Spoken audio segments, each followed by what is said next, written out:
Epic Adventures channel, and I'm live streaming from the Sportsman's Warehouse Lounge because there's a fire in Erie on the lake.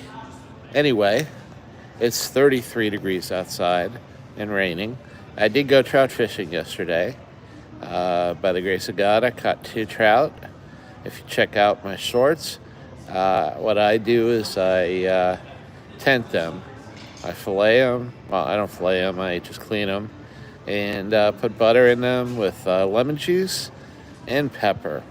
Then I tent them, and then I put them on the grill until they steam in the buttery, lemony, peppery juice, and the bones come right out. And they're light, and they're flaky, and they're wonderful. Hey, Jeff, how you doing? Good to see you, my friend. Shout out to Jeff Santos. Shout out to my friend in Finland. Hey, Zacchaeus, how you doing? Oh, probably warmer in Finland right now than it is here. Had an interesting time trout fishing yesterday. I went to a place called Rick Road, and there were 80 guys standing there. Literally, there were people with like screen canopies staking out their site because it was raining. I wasn't going to go there.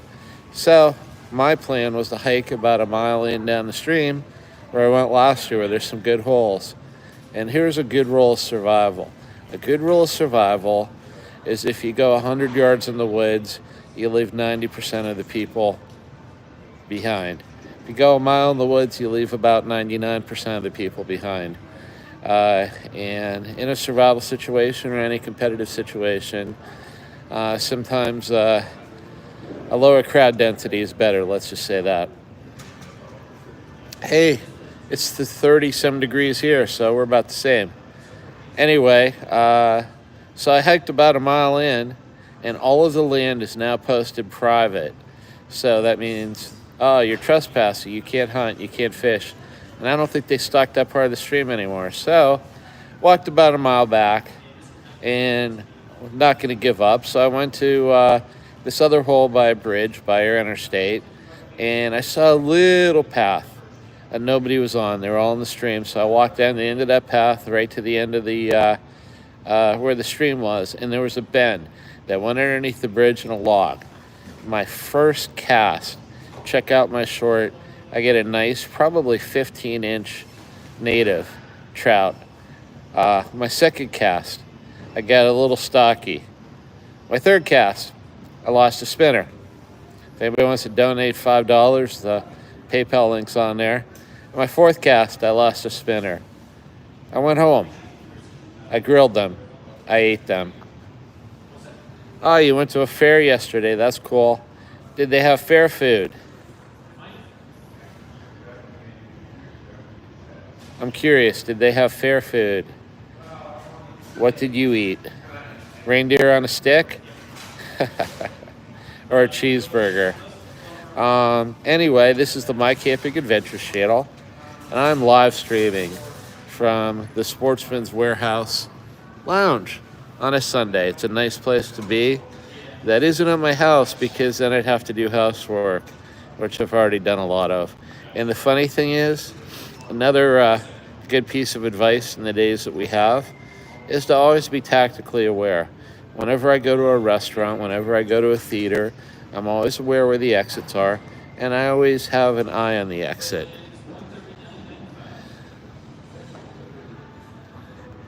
Okay, the one rule of this channel, because anybody can come on here and be courteous with each other, we can share about our lives ourselves, but I will not take any comments like the message that I just deleted.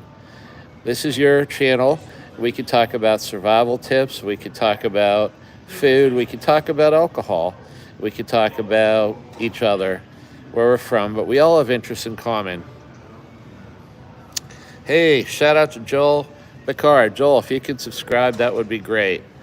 Ellie Young, shout out to Ellie Young. I like that name, Ellie Young. It just rolls off your tongue. You should be like an actor or a disc jockey or something. That's a good name for credits. If you could subscribe, Ellie Young, I'd appreciate it. Anyway, I want to share some survival tips with you guys as long as I'm sitting here.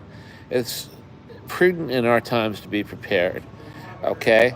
Everybody should have what is called a go bag or a 72-hour bag. It's usually about, I'd say a 3,000 cubic inch backpack. That's pretty heavy duty. What you should have in that pack is you should have a means of shelter or heat. You should have a way to make fire. You should have food. You should have water. You should have first aid stuff. Maybe spare socks, a spare set of clothes, a flashlight, batteries, things like that.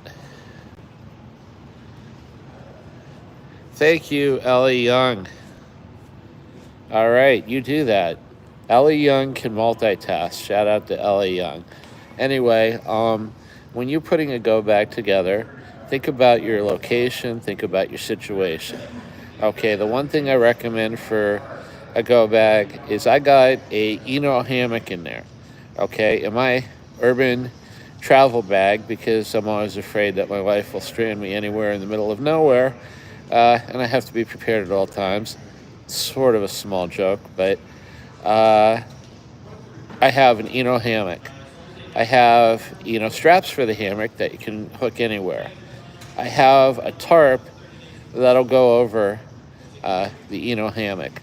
And I have a very, very, very compact sleeping bag because bugs bother me. They really bug me. That's a nice pun.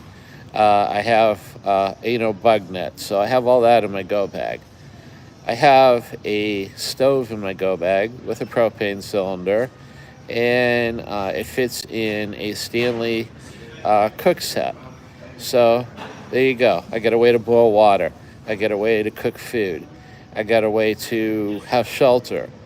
Then I have fire making material. One thing that I found that's really cool, I think you should look them up on an REI or go to Amazon.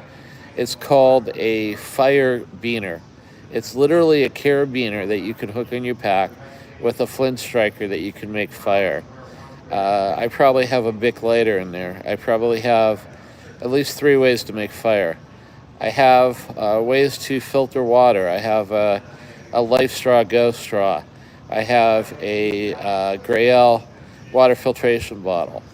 Because the smallest creatures can be the biggest threat, I have tick and mosquito spray.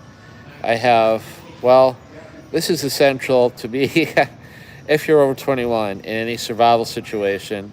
I have a flask of bourbon, and it's bright orange. It's the only thing in the pack that is bright orange, so I could find it if I ever lose it. Then I have a headlamp. I have a flashlight.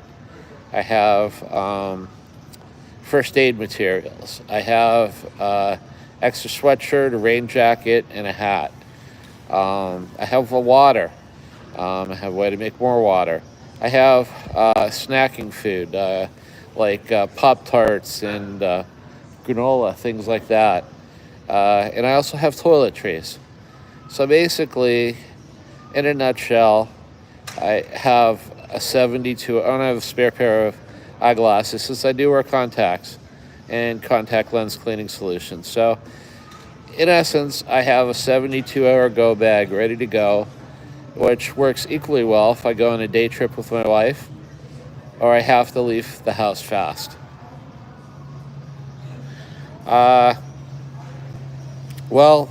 Jeff, in the go bag, I have Bullet. I have Bullet, Frontier, whiskey, bourbon, and then I have a backup flask now with Knob Creek, so I'm covered either way. So yeah, but I never go anywhere. Now, another good tip, if you have 2 flasks, is to have vodka, okay? Not only is vodka, you can add it to anything, but vodka has first aid uses. You could sterilize a wound with it. You could clean your hands with it. You can give it to somebody before you extract a stick from their leg. So I always carry vodka with me as well. And here's a cool tip that I want to share with you. I want to share with you. I went camping recently and left. I always take a pocket shower with me, so I can hang from a tree because I like to be clean and not smell when I go back into urban environments. However, I forgot my pocket shower. Anyway, what I found out is I got a bottle of Smart Water with a sport tap on it with a squeezable lid. I found out that this little sport bottle I could fill with water, use some camp soap, wash my hair, wash my face, wash up with it basically because of the pressure. It was kind of like spraying myself and taking a shower. I think it would also make a useful survival irrigation syringe if you ever had to clean out a wound. So actually, I saved that bottle and I put it with my survival supplies at my campsite. Ellie, if I ever use mods on here, I will make you a mod. And you and probably my friend from Finland, Sekias, I think you guys are great. Majestic 345. I like still having my channel, so I won't answer that question, but I'd love to have you as a subscriber. Obviously, I do not advocate making anything out of whiskey other than a hot toddy. In addition, think outside the box, okay? What you have for one use in a survival situation may be quite handy for another use. Okay, think about duct tape, okay? Most first aid kits do not have what I call a chest seal. Like if something horrible happened to you and your lung was punctured and air was leaking out, if you don't seal that, you're gonna perish.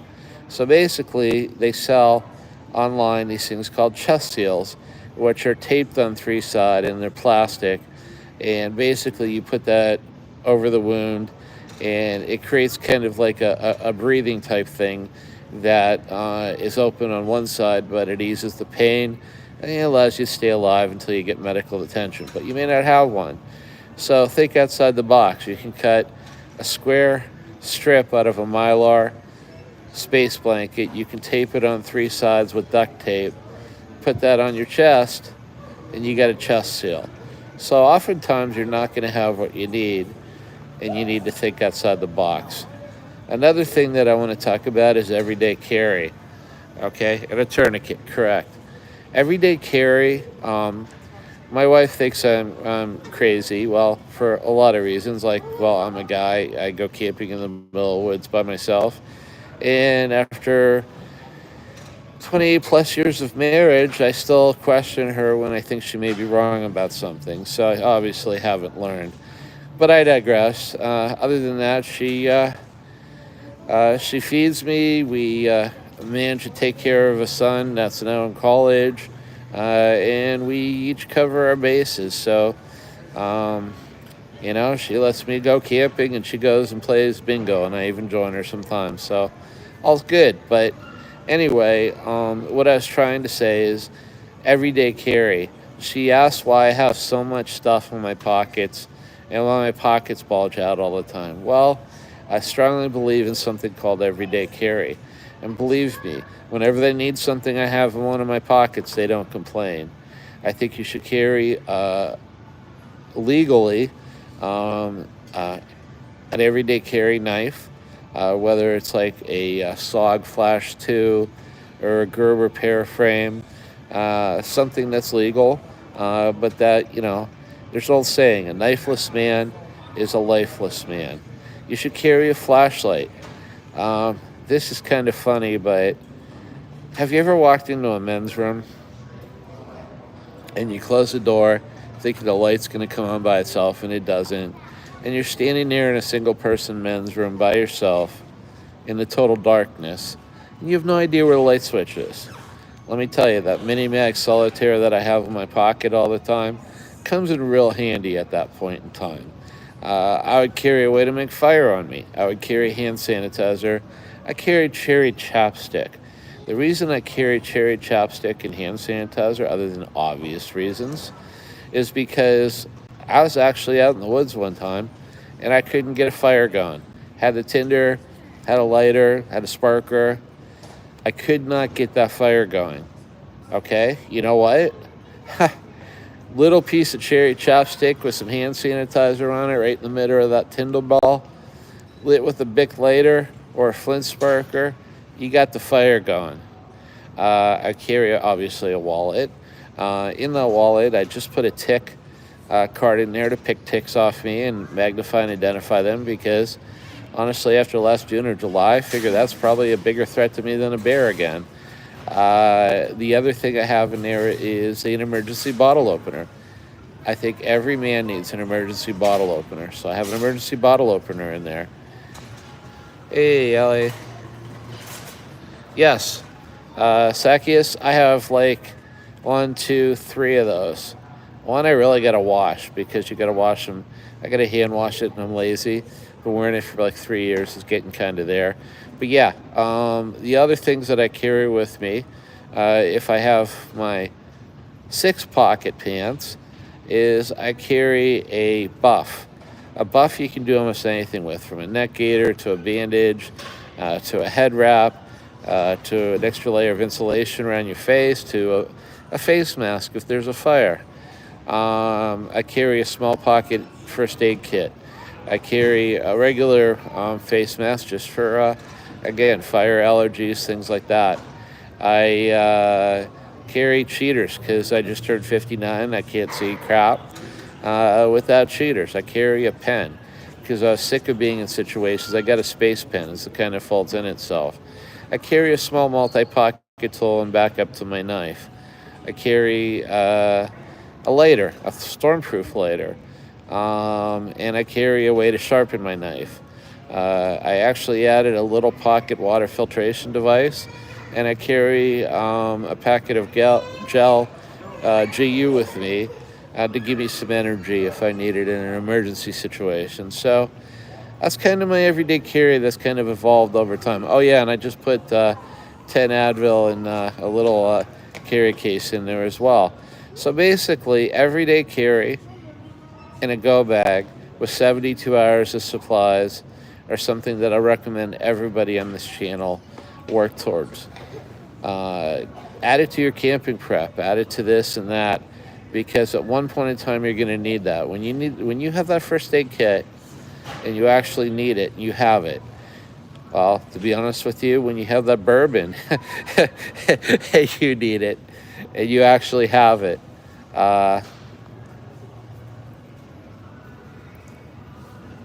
Goodbye, Ellie. Thank you for joining. No, I haven't found that finished beer yet. Yeah, Majestic 345. I almost died from Lyme disease in 2018, and oddly came down with symptoms while I was in Canada on as you Brits would say, holiday. So that really sucked. But 21 days of antibiotics later, and I'm still kind of functional, but I have a real excuse if I ever forget something, and I have the dropsies when I pick something up. But this last summer, my son and I went camping, and we made the mistake. It was summer. It was hot. It was 80 degrees. Wearing shorts, okay, and the grass was real high. It hadn't been cut. And the first day, we sprayed ourselves with tick spray. I think we were fine. But then he got lazy, and I got lazy and said, we're just locking. Yeah, he had 2 ticks on him, and I had 1. They were small. They didn't look engorged. There's a new protocol now that you can take right away within 3 or 4 days of finding a tick on yourself, and it's taking 1 dose of that antibiotic. They found it's just as effective as taking a 21-day course if you take it like within a couple of day period. So we did that. In addition, I found this stuff from Zevo that I'm going to use. You know how they have these all-over body deodorants? Well, they have all-over tick spray now. So it's all natural, no smell, no odor, 8-hour protection. So I got a bottle of that. I'm going to use that. Normally I have lawn pants on. Normally I do tick checks.